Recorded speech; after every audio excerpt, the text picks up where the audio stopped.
ট্রাম্পের হুঁশিয়ারির পর মধ্যপ্রাচ্যের সম্ভাব্য হামলার তালিকা প্রকাশ করেছে ইরান। আমেরিকার গোয়েন্দা রিপোর্ট বলছে ইরান এখনও মধ্যপ্রাচ্যে বিপর্যয় ঘটাতে সক্ষম। নিজ দেশে যুদ্ধাপরাধের অভিযোগ আর মিত্রদের অনাস্থায় এক ঘরে ডোনাল্ড ট্রাম্প। ইরান যুদ্ধ নিয়ে প্রকাশ্য বিবাদে ট্রাম্প ও ম্যাক্রন।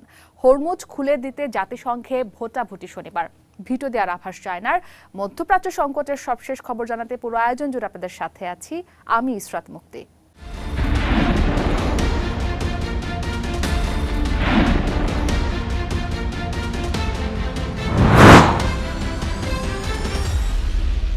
ইরানে চরম আঘাত হানার ট্রাম্পের হুঁশিয়ারির পর মধ্যপ্রাচ্যে পাল্টা হামলার সম্ভাব্য লক্ষ্যবস্তুর তালিকা প্রকাশ করেছে তেহরান, যেখানে রয়েছে উপসাগরীয় অঞ্চলগুলোর গুরুত্বপূর্ণ ৮টি সেতু। এদিকে আমেরিকার আরেকটি F-35 যুদ্ধ বিমান ধ্বংসের দাবি করেছে IRGC।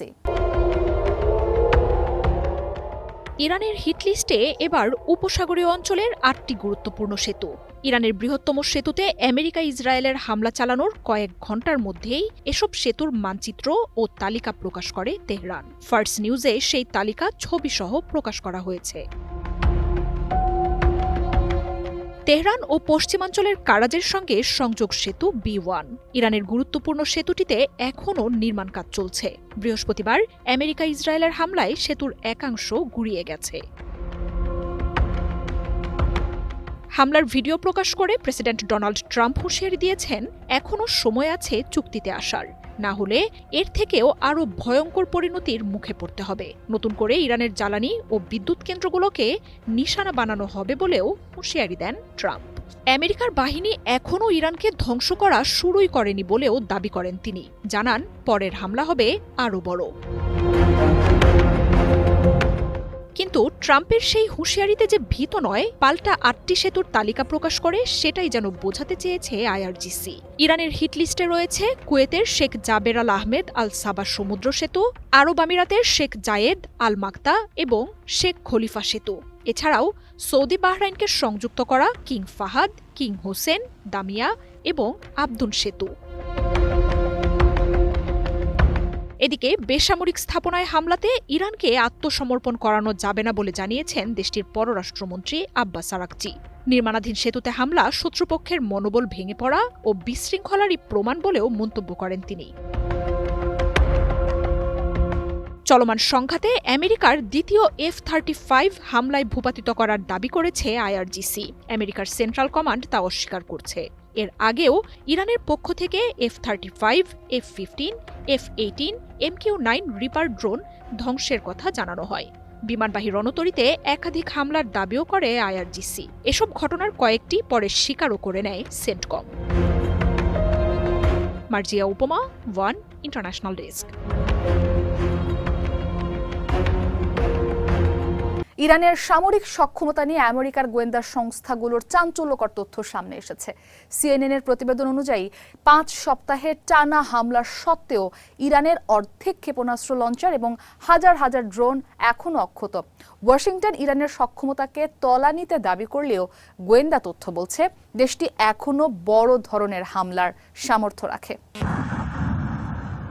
5 সপ্তাহে ইরানের প্রায় 12,500 লক্ষ্যবস্তুতে হামলা চালিয়েছে আমেরিকা ও ইসরায়েল। পেন্টাগনের দাবি, এই অভিযানে ইরানের নৌবাহিনী প্রায় নির্মূল, যার ফলে তাদের ড্রোন ও ক্ষেপণাস্ত্র হামলা 90% কমে গেছে। তবে যুদ্ধের ময়দানের প্রকৃত চিত্র ভিন্ন বলছে আমেরিকার গোয়েন্দা রিপোর্ট। নতুন গোয়েন্দা তথ্য বলছে ইরানের প্রায় 50% ক্ষেপণাস্ত্র লঞ্চার এবং ড্রোন এখনও অক্ষত অবস্থায় রয়ে গেছে। গোয়েন্দা কর্মকর্তাদের মতে এসব অস্ত্র দিয়ে যে কোনো মুহূর্তে মধ্যপ্রাচ্য জুড়ে বিপর্যয় ঘটাতে পারে ইরান। বিশেষজ্ঞরা বলছেন, ইরান কয়েক দশক ধরে তাদের ক্ষেপণাস্ত্রগুলো মাটির নিচে সুড়ঙ্গ ও গুহার বিশাল নেটওয়ার্কে লুকিয়ে রেখেছে। আমেরিকার হামলায় অনেক সুড়ঙ্গের প্রবেশপথ বন্ধ হলেও ভেতরের মূল অস্ত্রগুলো এখনও ধ্বংস করা যায়নি। এছাড়া তাদের উপকূলীয় ক্ষেপণাস্ত্রের বহরও প্রায় পুরোপুরি কার্যকর রয়েছে, যা দিয়ে পারস্য উপসাগরের জাহাজ চলাচল বন্ধ করে দেওয়ার ক্ষমতা রাখে তেহরান। প্রেসিডেন্ট ডোনাল্ড ট্রাম্প আগামী 2 থেকে 3 সপ্তাহের মধ্যে এই অভিযান শেষ করার ঘোষণা দিলেও গোয়েন্দা তথ্যের সঙ্গে তার মিল নেই। নাম প্রকাশে অনিচ্ছুক পেন্টাগনের এক কর্মকর্তা জানিয়েছেন, ইরানের হাতে থাকা বিশাল অস্ত্রভান্ডারের কারণে এত দ্রুত এই যুদ্ধ শেষ হওয়া কঠিন। ইরান তাদের মোবাইল লঞ্চারগুলো দ্রুত সরিয়ে নিয়ে শুট অ্যান্ড মুভ পদ্ধতি ব্যবহার করায় আকাশ থেকে সেগুলোকে খুঁজে পাওয়া কঠিন হয়ে পড়েছে। সুলাইমান সবুজ, ওয়ান ইন্টারন্যাশনাল ডেস্ক। ইরানের সঙ্গে যুদ্ধ বন্ধের শান্তি প্রস্তাব দিয়েছেন দেশটির সাবেক পররাষ্ট্রমন্ত্রী জাভেদ জারিফ। ফরেন অ্যাফেয়ার্সে প্রকাশিত এক নিবন্ধে শর্ত সাপেক্ষে এই শান্তি প্রস্তাব তুলে ধরেন তিনি। এদিকে এপি বলছে, ইরানের শীর্ষ নেতৃত্বের সবুজ সংকেত ছাড়া জারিফ এই নিবন্ধ প্রকাশ করতে পারতেন না। এবার ইরানের সঙ্গে আমেরিকা ও ইসরায়েলের সংঘাত অবসানে শান্তি প্রস্তাব দিয়েছেন ইরানের সাবেক পররাষ্ট্রমন্ত্রী জাভেদ জারিফ। আমেরিকার সাময়িকী ফরেন অ্যাফেয়ার্সে প্রকাশিত এক নিবন্ধে এই প্রস্তাব তুলে ধরেন তিনি। যদিও এই সাবেক পররাষ্ট্রমন্ত্রী ও তেহরান বিশ্ববিদ্যালয়ের অধ্যাপক বর্তমানে কোনো সরকারি পদে নেই, তবুও তিনি প্রস্তাব করেছেন ইরানের উচিত এখনই বিজয় ঘোষণা করা এবং এমন একটি চুক্তিতে আসা যা বর্তমান সংঘাত থামিয়ে ভবিষ্যৎ যুদ্ধের আশঙ্কা দূর করবে। তবে শান্তি প্রস্তাবে বেশ কিছু শর্ত তুলে ধরেন জাভেদ জারিফ। প্রথম শর্তে ইরানের পারমাণবিক কর্মসূচি নিয়ে মন্তব্য করেন তিনি। বলেন, ইরান কখনোই পারমাণবিক অস্ত্র তৈরি করবে না। 2015 সালের চুক্তিতে ইউরেনিয়াম সমৃদ্ধকরণের মাত্রা 3.67% ঠিক করা হয়েছিল। ইরান তাদের মজুদ সেই সীমার নিচে নামিয়ে আনবে বলে জানান জাভেদ জারিফ। দ্বিতীয় শর্ত অনুযায়ী চায়না ও রাশিয়াকে সঙ্গে নিয়ে এই অঞ্চলে একটি অভিন্ন ইউরেনিয়াম সমৃদ্ধকরণ কেন্দ্র গড়ে তোলা হবে। ইরান তার সব সমৃদ্ধ ইউরেনিয়াম ও সরঞ্জাম সেখানে সরিয়ে নেবে। তৃতীয় শর্তে ছিল আমেরিকা ও তার মিত্রদের ইরানের ওপর থেকে সব ধরনের নিষেধাজ্ঞা তুলে নিতে হবে। বিশ্ব অর্থনীতিতে ইরানকে সমানভাবে অংশগ্রহণের সুযোগ দিতে হবে। এরপর চতুর্থ শর্তে গুরুত্বপূর্ণ জলপথ হরমুজ প্রণালী খুলে দেওয়ার বিষয়ে বলেন জাভেদ জারিফ। জানান, হরমুজ প্রণালী আবারও খুলে দেওয়া হবে, তবে আমেরিকাকে এই গুরুত্বপূর্ণ জলপথ ব্যবহারের সুযোগ দিতে হবে। এরপর সবশেষ শর্তে অনাক্রমণ চুক্তি নিয়ে বলেন সাবেক পররাষ্ট্রমন্ত্রী। জানান, ইরান ও আমেরিকা একটি অনাক্রমণ চুক্তি সই করবে, যেখানে দুই দেশ ভবিষ্যতে একে অপরকে আক্রমণ না করার অঙ্গীকার করবে। জাভেদ জারিফের শর্তের বিষয়ে বার্তা সংস্থা অ্যাসোসিয়েটেড প্রেস এপি জানিয়েছে, ইরানের শীর্ষ নেতৃত্বের সবুজ সংকেত ছাড়া জারিফ এই নিবন্ধ প্রকাশ করতে পারতেন না। সংস্কারপন্থী প্রেসিডেন্ট মাসুদ পেজেশকিয়ানকে নির্বাচিত করতেও বড় ভূমিকা রেখেছেন তিনি। তবে এই প্রস্তাবে আমেরিকার প্রশাসন কেমন সাড়া দেবে তা এখনও স্পষ্ট নয়, কারণ জারিফ ট্রাম্পের ঘনিষ্ঠ বন্ধু স্টিভ উইটকফ এবং জামাতা জ্যারেড কুশনারকে ভূরাজনীতি ও পারমাণবিক বিষয়ে মন্তব্য করেছেন। এর আগে গত 28 ফেব্রুয়ারি ইরানে হামলা শুরুর 48 ঘণ্টা আগেও এই দুজনই ইরানের সঙ্গে আলোচনা চালিয়েছিলেন। ইসরাত মুক্তি, ওয়ান ইন্টারন্যাশনাল ডেস্ক। মধ্যপ্রাচ্যের সবচেয়ে উঁচু সেতু ধ্বংস করার দাবি করেছেন আমেরিকার প্রেসিডেন্ট ডোনাল্ড ট্রাম্প। ইরানের কারাজে অবস্থিত ওই সেতুতে হামলার ভিডিও প্রকাশ করে তিনি হুঁশিয়ারি দিয়ে বলেছেন, সামনে আরও হামলা আসছে। এই আক্রমণকে যুদ্ধাপরাধ আখ্যা দিয়ে কঠোর প্রতিক্রিয়া জানিয়েছে তেহরান। ইরানের কারাজে অবস্থিত মধ্যপ্রাচ্যের সর্বোচ্চ সেতু B1 ধ্বংস করার দাবি করেছেন আমেরিকার প্রেসিডেন্ট ডোনাল্ড ট্রাম্প। বৃহস্পতিবার সামাজিক মাধ্যমে হামলার একটি ভিডিও পোস্ট করে তিনি বলেন, ইরান যদি আলোচনায় না আসে তবে সামনে আরও ধ্বংসযজ্ঞ চালানো হবে। ইরানের রাষ্ট্রীয় টেলিভিশন বলছে, আমেরিকা ও ইসরায়েল যৌথভাবে B1 সেতুতে এই হামলা চালিয়েছে। আলবর্জ প্রদেশের উপগভর্নর গোদ্রাতুল্লাহ সাইফ জানিয়েছেন, হামলায় 8 জন নিহত এবং 95 জন আহত হয়েছে। প্রথম দফা হামলার পর উদ্ধারকারীরা ঘটনাস্থলে পৌঁছালে দ্বিতীয়বার আরেকটি হামলা চালানো হয়। তবে আন্তর্জাতিক গণমাধ্যমগুলো হতাহতের এই সংখ্যা স্বাধীনভাবে যাচাই করতে পারেনি। ইরানি সংবাদ মাধ্যম ফার্স নিউজের তথ্য অনুযায়ী B1 সেতুটি নির্মাণাধীন ছিল। এর একটি স্তম্ভের উচ্চতা ছিল 447 ফিট। এই আক্রমণকে যুদ্ধাপরাধ ও জঙ্গি সংগঠন IS-এর মতো সন্ত্রাসবাদ হিসেবে আখ্যায়িত করেছে ইরানের পররাষ্ট্র মন্ত্রণালয়। পররাষ্ট্রমন্ত্রী আব্বাস আরাকচি জানিয়েছেন, বেসামরিক স্থাপনায় হামলা চালিয়ে ইরানিদের আত্মসমর্পণ করানো যাবে না, বরং এটি শত্রুর নৈতিক পতনেরই লক্ষণ। এতে ত্রাণবাহী কন্টেইনার ও জরুরি যানবাহন ধ্বংস হলেও কোনো প্রাণহানি ঘটেনি বলে জানিয়েছে ফার্স নিউজ। অন্যদিকে লেবাননের পরিস্থিতিও উত্তপ্ত। দক্ষিণ লেবাননে বিমান হামলা চালিয়ে হিজবুল্লাহর 15 সদস্যকে হত্যার দাবি করেছে ইসরায়েলি বাহিনী। এছাড়া বেকা উপত্যকায় 2টি সেতুতে হামলার পরিকল্পনার কথা জানিয়ে বাসিন্দাদের সরে যাওয়ার নির্দেশ দিয়েছে আইডিএফ। পাশাপাশি শাহমার শহরে একটি মসজিদের সামনে ড্রোন হামলায় 2 জন নিহতের খবর জানিয়েছে লেবাননের সংবাদ মাধ্যম। সুলাইমান সবুজ, ওয়ান ইন্টারন্যাশনাল ডেস্ক। ইরান যুদ্ধকে কেন্দ্র করে বিশ্ব রাজনীতিতে ক্রমেই কোণঠাসা হয়ে পড়ছেন আমেরিকার প্রেসিডেন্ট ডোনাল্ড ট্রাম্প। একদিকে ইউরোপীয় মিত্ররা তাদের আকাশসীমা ব্যবহারে নিষেধাজ্ঞা দিচ্ছে, অন্যদিকে আমেরিকার আইন বিশেষজ্ঞরাই এই যুদ্ধকে যুদ্ধাপরাধ হিসেবে অভিহিত করছেন। এমনকি নেটোর কাছ থেকেও কোনো সাহায্য না পেয়ে একাধিকবার এই সামরিক জোটকে কাগুজে বাঘ বলেছেন ডোনাল্ড ট্রাম্প। ইরান বনাম আমেরিকা ইসরায়েল যুদ্ধ এক জটিল সমীকরণে মোড় নিয়েছে। যুদ্ধক্ষেত্রের চ্যালেঞ্জ ছাপিয়ে ট্রাম্প প্রশাসনের জন্য সবচেয়ে বড় মাথাব্যথার কারণ হয়ে দাঁড়িয়েছে বিশ্বজুড়ে তাদের ক্রমবর্ধমান কূটনৈতিক বিচ্ছিন্নতা। মধ্যপ্রাচ্য থেকে ইউরোপ, সবখানেই ট্রাম্পের একতরফা যুদ্ধ কৌশল আর আগ্রাসী নীতি মিত্রদের মধ্যে তীব্র অস্বস্তি আর অনাস্থা তৈরি করেছে। আমেরিকার যুদ্ধবিমানকে নিজেদের আকাশসীমা ব্যবহার করতে দেয়নি অস্ট্রিয়া আর সুইজারল্যান্ড। একই পথে হেঁটেছে ইতালি আর স্পেনও। ফ্রান্সের প্রেসিডেন্ট ইমানুয়েল ম্যাক্রো বলেন, ট্রাম্পের এমন অস্থির আচরণ নেটোর ভিত্তিকেই নাড়িয়ে দিচ্ছে। এই যুদ্ধে কোনো পক্ষ না নিয়ে অনেকটা ভারসাম্য বজায় রাখছে তুর্কি। আঙ্কারার প্রধান লক্ষ্য মধ্যপ্রাচ্যে কোনো একক শক্তির আধিপত্য ঠেকানো, অর্থাৎ ইরান বা ইসরায়েল কেউই যেন এই অঞ্চল নিয়ন্ত্রণ করতে না পারে। প্রেসিডেন্ট এরদোয়ানের বন্ধু দেবলেত বাহচেলি ট্রাম্পের স্লোগানকে কটাক্ষ করে বলেন, রক্তপিপাসু নেতানিয়াহুর পথ ধরে আমেরিকা আর কখনোই গ্রেট হতে পারবে না। আন্তর্জাতিক চাপের পাশাপাশি ঘরের ভেতরও তোপের মুখে ট্রাম্প। হার্ভার্ড, ইয়েল ও স্ট্যানফোর্ডের মতো নামী প্রতিষ্ঠানের শতাধিক আইন বিশেষজ্ঞ এক খোলা চিঠিতে দাবি করেছেন, ইরানে ট্রাম্পের সামরিক অভিযান যুদ্ধাপরাধের শামিল হতে পারে। বিশেষ করে ইরানে মেয়েদের একটি স্কুলে হামলায় অন্তত 175 জন নিহতের ঘটনা তদন্তে বিপাকে পেন্টাগন। এ ঘটনায় আমেরিকার সাধারণ মানুষের মধ্যে তীব্র ঘৃণা আর প্রতিবাদের জন্ম দিয়েছে। এদিকে যুদ্ধবন্ধে আমেরিকা ও ইসরায়েলকে আহ্বান জানিয়েছে জাতিসংঘের মহাসচিব অ্যান্টোনিও গুতেরেস। তিনি বলেন, যুদ্ধের এই দামামা বন্ধ করে মৃত্যুর এই মিছিল অবিলম্বে থামাতে হবে। একই সাথে পারমাণবিক স্থাপনা রক্ষা করে আলোচনার টেবিলে ফেরার তাগিদও দেন তিনি। It's high time to stop the war that is inflicting immense human suffering and already triggering devastating economic consequences. Sulaiman সবুজ, ওয়ান ইন্টারন্যাশনাল ডেস্ক। ইরান যুদ্ধের মধ্যেই সেনাপ্রধান রেন্ডি জর্জকে বরখাস্ত করেছেন আমেরিকার প্রতিরক্ষা মন্ত্রী পিট হেগসেথ।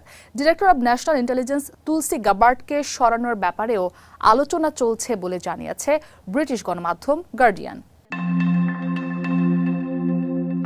দায়িত্ব ছেড়ে দিতে আমেরিকার সামরিক বাহিনীর চিফ অব স্টাফ রেন্ডি জর্জকে নির্দেশ দিয়েছেন প্রতিরক্ষামন্ত্রী পিট হেগসেথ। বাধ্যতামূলক অবসরে পাঠানো হয়েছে সামরিক বাহিনীর এই জেনারেলকে। সামাজিক মাধ্যমে পোস্টে তাৎক্ষণিকভাবেই দেশটির ৪১তম সেনাপ্রধানের অবসরের কার্যকরের কথা নিশ্চিত করেছেন পেন্টাগন মুখপাত্র সিন পার্নেল। জানিয়েছেন, জর্জের অবদানের জন্য তারা কৃতজ্ঞ, কিন্তু এখন সেনাবাহিনীতে নতুন নেতৃত্বের প্রয়োজন। ভারপ্রাপ্ত সেনাপ্রধান হিসেবে ক্রিস্টোফার লেনেভকে দায়িত্ব দেয়া হয়েছে বলে জানা গেছে। লেনেভকে যুদ্ধে পরীক্ষিত নেতা হিসেবে উল্লেখ করে পার্নেল জানান, কোনো ত্রুটি ছাড়াই প্রশাসনের দর্শন বাস্তবায়নে তার উপর পূর্ণ আস্থা রয়েছে হেগসেথের। আমেরিকার সামরিক বাহিনীর প্রধান সাধারণত ৪ বছর মেয়াদে দায়িত্ব পালন করেন। রেন্ডি জর্জকে ২০২৩ সালে সাবেক বাইডেন প্রশাসন নিয়োগ দেয়। ওয়েস্ট পয়েন্ট মিলিটারি একাডেমি থেকে পড়াশোনা করা এই সেনাপ্রধান প্রথম উপসাগরীয় যুদ্ধে ইনফ্যান্ট্রি অফিসার হিসেবে দায়িত্ব পালন করেন। ইরাক ও আফগানিস্তান যুদ্ধেও বাহিনীর হয়ে লড়াই করেছেন তিনি। জর্জকে কেন সরিয়ে দেয়া হলো তার সুনির্দিষ্ট কোনো কারণ জানানো হয়নি। তবে ট্রাম্পের এজেন্ডার প্রতি বিশ্বস্ততার ঘাটতির কারণেই রেন্ডি জর্জকে বরখাস্ত করা হয়েছে বলে ধারণা করা হচ্ছে। বিশ্লেষকরা বলছেন, দেশটির প্রেসিডেন্টদের রাজনৈতিক মতাদর্শ বা এজেন্ডার সঙ্গে আমেরিকার সামরিক বাহিনীর তেমন কোনো সংযোগ নেই। কিন্তু এই নিয়ে ট্রাম্প প্রশাসনে তৎপরতা রয়েছে। গত বছর বিশ্বের বিভিন্ন প্রান্তে দায়িত্বে থাকা আমেরিকার বাহিনীর শীর্ষ সারির কর্মকর্তাদের দেশে ডেকে পাঠিয়ে সম্মেলনের ঘটনায় ব্যাপক সমালোচনার মুখে পড়েন ট্রাম্প। ট্রাম্প ও হেক্সেথ। সেনাপ্রধানকে বরখাস্তের একদিন আগেই ইরান যুদ্ধ নিয়ে জাতির উদ্দেশ্যে ভাষণ দেন প্রেসিডেন্ট ট্রাম্প। শিগগিরই এই যুদ্ধ শেষ হতে পারে বলে আভাস দেন তিনি। ফেব্রুয়ারিতে শুরু হওয়া ইরান যুদ্ধ নিয়ে সামরিক বাহিনীর সাথে সে সময় ট্রাম্প প্রশাসনের মতবিরোধের খবর জানিয়েছিল গণমাধ্যমগুলো। এদিকে সুতোয় ঝুলছে ট্রাম্প প্রশাসনের ডিরেক্টর অব ইন্টেলিজেন্স তুলসী গ্যাবার্ডের ভাগ্য। গার্ডিয়ান জানাচ্ছে, গ্যাবার্ডকে সরাতে উপদেষ্টাদের পরামর্শ চেয়েছেন প্রেসিডেন্ট ট্রাম্প। ইরান যুদ্ধের বিরোধিতা করে সম্প্রতি কাউন্টার টেরোরিজম ডিরেক্টর জো ক্যান্টের পদত্যাগে তোলপাড় পড়ে যায় আন্তর্জাতিক অঙ্গনে। ক্যাপিটল হিলের শুনানিতে ক্যান্টের বিরুদ্ধে গ্যাবার্ড নিন্দা না জানানোয় তার প্রতিও ট্রাম্পের আস্থার সংকট তৈরি হয়েছে বলে জানাচ্ছে গণমাধ্যমটি। এছাড়া ইরান ইস্যুতেও একাধিকবার পরস্পর বিরোধী মন্তব্য করেছেন গ্যাবার্ড, যা ট্রাম্পের দাবির সঙ্গেও সাংঘর্ষিক ছিল। মার্জিয়া উপমা, ওয়ান ইন্টারন্যাশনাল ডেস্ক। জাতির উদ্দেশ্যে দেয়া প্রেসিডেন্ট ট্রাম্পের ১৯ মিনিটের রণহুঙ্কার আমেরিকার সাধারণ মানুষের মধ্যে নেতিবাচক প্রতিক্রিয়া সৃষ্টি করেছে। বিশেষ করে যুদ্ধের লক্ষ্য বা যুদ্ধ শেষ করার পরিকল্পনা নিয়ে অস্পষ্টতা এবং জ্বালানি তেলের ক্রমবর্ধমান দাম সবাইকে উদ্বিগ্ন করে তুলছে। ইরানের সাথে চলমান সংঘাত নিয়ে আমেরিকার প্রেসিডেন্ট ডোনাল্ড ট্রাম্প বুধবার রাতে যে ভাষণ দিয়েছেন তা জনমনের স্বস্তির চেয়ে সংশয় উস্কে দিয়েছে বেশি। নিউ ইয়র্কের সাধারণ মানুষের মধ্যে প্রেসিডেন্টের রণকৌশল ও যুদ্ধের লক্ষ্যের বিষয়ে অস্পষ্টতা নিয়ে অনেকেই তীব্র প্রতিক্রিয়া ব্যক্ত করেছেন। স্টিভ কোহেন নামে নিউ ইয়র্কের এই বাসিন্দা মনে করেন, পররাষ্ট্রনীতি এবং জাতীয় নিরাপত্তার মতো সংবেদনশীল বিষয়ে প্রেসিডেন্ট ট্রাম্পের এই উদাসীনতা আমেরিকার জন্য অত্যন্ত বিপজ্জনক। I'm in favor of an impressionistic approach to jazz and some art forms, but not to foreign policy and national security. Oklahoma থেকে নিউ ইয়র্কে বেড়াতে এসেছেন স্ট্যাসি হেইস নামে এই পর্যটক। তিনি ট্রাম্পের এই ভাষণকে সরাসরি অসংলগ্ন তথ্যের একটি বিশৃঙ্খল উপস্থাপন আখ্যা দিয়েছেন। হেইস মনে করেন, ট্রাম্পের কারণে মিত্র রাষ্ট্রগুলোর সাথে আমেরিকার দূরত্ব বাড়ছে এবং বিশ্বমঞ্চে তার দেশ আরও কোণঠাসা হয়ে পড়ছে। I thought it was a rambling mess, and he continues to get us deeper and deeper into trouble with all of our allies and all of the world, and I just don't know where it's going to go. যুদ্ধের পঞ্চম সপ্তাহে এসে Trump দাবি করেছেন, ইরানের সামরিক সক্ষমতা পঙ্গু করে দেয়া হয়েছে। তবে যুদ্ধের সময়সীমা বা প্রস্থান পরিকল্পনা নিয়ে তার নীরবতা জনমনে গভীর অসন্তোষের জন্ম দিয়েছে। বিশেষ করে এই প্রক্সি ওয়ার বা ছায়াযুদ্ধ আমেরিকার সেনাদের জীবন বিপন্ন করছে বলে অভিযোগ অনেকের। টিমোথি ম্যাথিস্টার নামে এই পর্যটক বলছেন, ট্রাম্প তার ভাষণে মিথ্যার ফুলঝুরি ছুটিয়েছেন। All he did was sort of recap everything he's done. I mean, and a lot of lies thrown in there, I think. অ্যালোইসিয়াস লি নামে আরেক পর্যটকের অভিযোগ, ট্রাম্পের প্রতিটি বক্তব্যই বিশ্ববাজারে অস্থিরতা তৈরি করছে। I didn't really catch a speech because I feel like every time he says something, the market messes up and it keeps flipping here and there. 19 মিনিটের দীর্ঘ ভাষণে প্রেসিডেন্ট ট্রাম্প ইরানকে প্রস্তর যুগে ফিরিয়ে নেওয়ার হুঁশিয়ারি দিলেও জ্বালানি তেলের দামের ঊর্ধ্বগতি কিংবা হরমুজ প্রণালীর অচলাবস্থা নিরসনে কোনো সুনির্দিষ্ট পরিকল্পনা তুলে ধরতে ব্যর্থ হয়েছেন। Azimur Rashid Kanak, one international desk. প্রকাশ্য বিবাদে জড়ালেন আমেরিকার প্রেসিডেন্ট ডোনাল্ড ট্রাম্প ও ফ্রান্সের প্রেসিডেন্ট ইমানুয়েল ম্যাক্রন। ইরান যুদ্ধে যোগ না দেয়ায় ম্যাক্রনের সমালোচনা করতে গিয়ে তার স্ত্রীকেও টেনে আনেন ডোনাল্ড ট্রাম্প। জবাবে ট্রাম্পকে ইরান যুদ্ধের মতো গুরুতর বিষয় নিয়ে প্রতিদিন মুখ না খোলার পরামর্শ দেন ফরাসি প্রেসিডেন্ট।